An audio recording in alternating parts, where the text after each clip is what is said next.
Երկրորդ համաշխարհային պատերազմը ցնցեց ողջ մոլորակը, ներառելով բազում հակամարտող կողմեր, իսկ ռազմական գործողությունները ընդգրկեցին Եվրասիայի եւ Աֆրիկայի ափերից մինչեւ Արևելյան Ասիայի հսկայական ռազմաճակատներ, ներառելով նույնիսկ ողջ օվկիանոսները։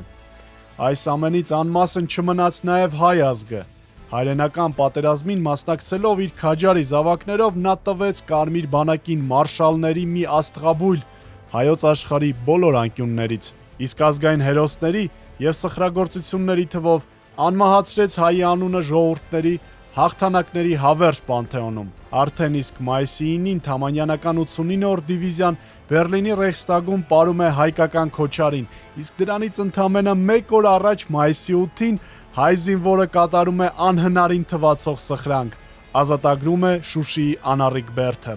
Դիմացը դեռ Բաշապարանն է ու Վանը։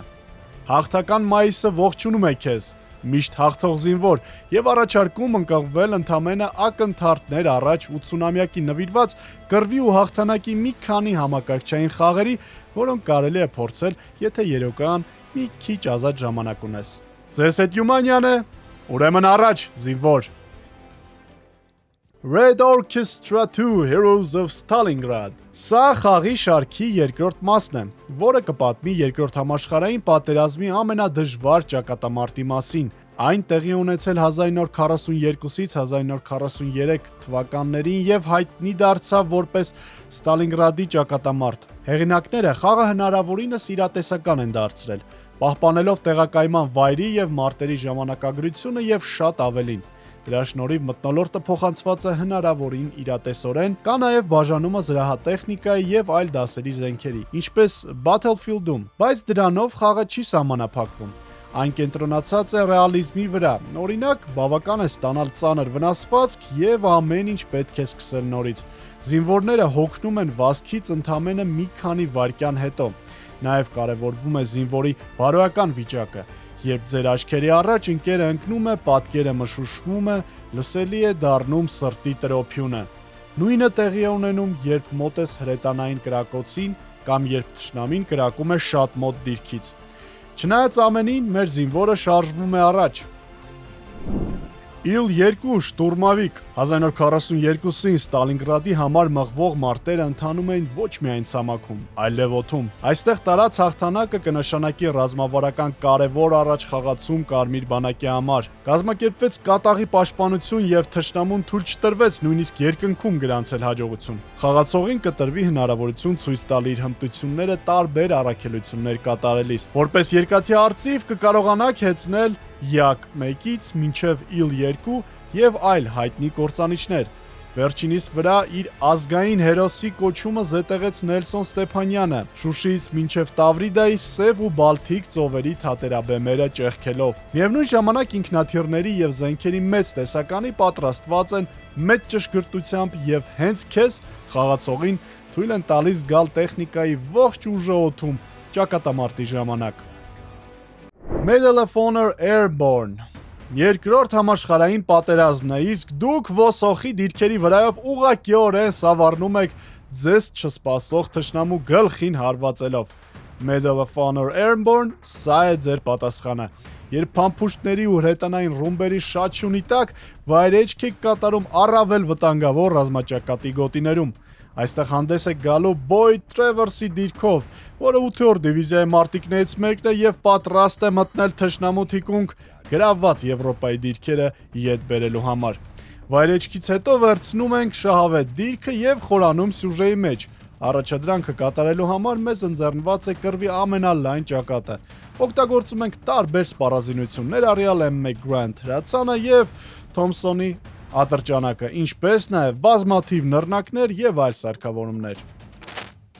Sniper Elite 4-ի մեջ խաղում են Կարլ Ֆերնբերնի կերպարով, որին կարելի է բնութագրել որպես հին Hitman։ Նա էլիտար դիպուկահար է, որը զբաղվում է թշնամու մարդկային ուժի ոչնչացմամբ եւ արժեքավոր տեղեկատվության հայթայնտմամբ։ Հեղինակները մանրակրկիտ աշխատում էին բալիստիկայի, գաղտնիության ռեժիմի եւ տեսախցիկների վրա, որոնք թույլ են տալիս արդյունավետորեն վերացնել հակառակորդներին։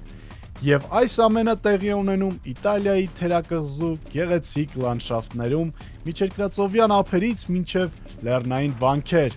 Հետաքրքիր սյուժե է զարգանում։ Ի վերջո երկրորդ համաշխարհային պատերազմի արդյունքներից մեկը կախված կլինի նրանից, թե գլխավոր հերոսը կկարողանա վերացնել թշնամու նոր զենքը։ Call of Duty World War II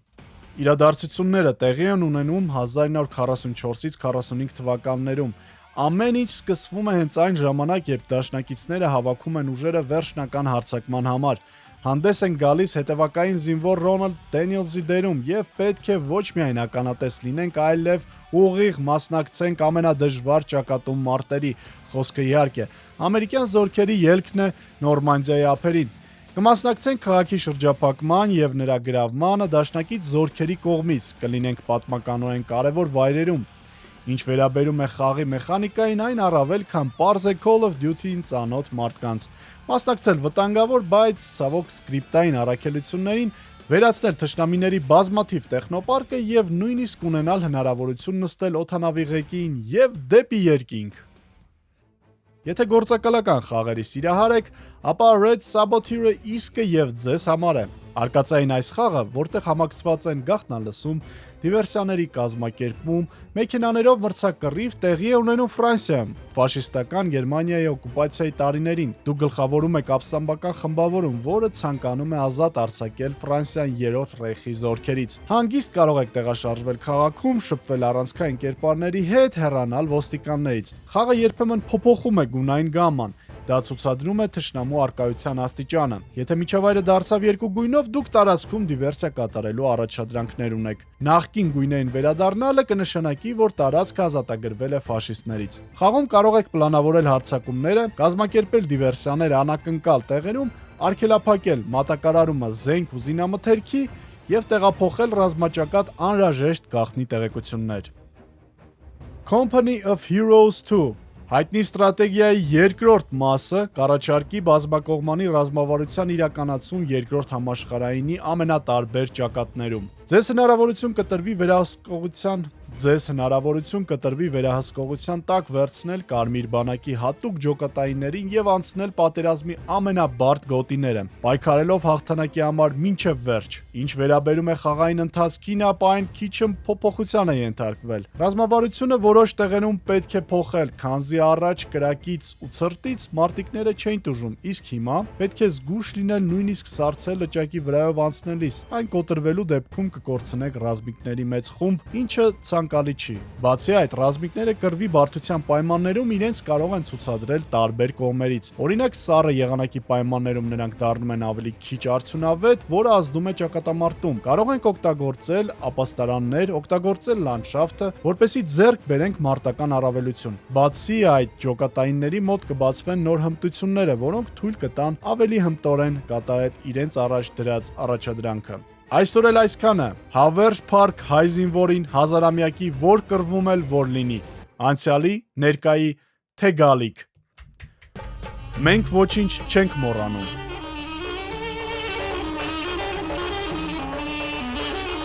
Այս սխրանքները մարմնավորեցին հայկական զորաբանակները, որ հերոսական մարտերով հասան Բերլին։ Նրանց մեջ ավարայրի ոգին էր ապրում, Սարդարաբադի կամքը, Մուսա լեռան ինքնազոհությունը։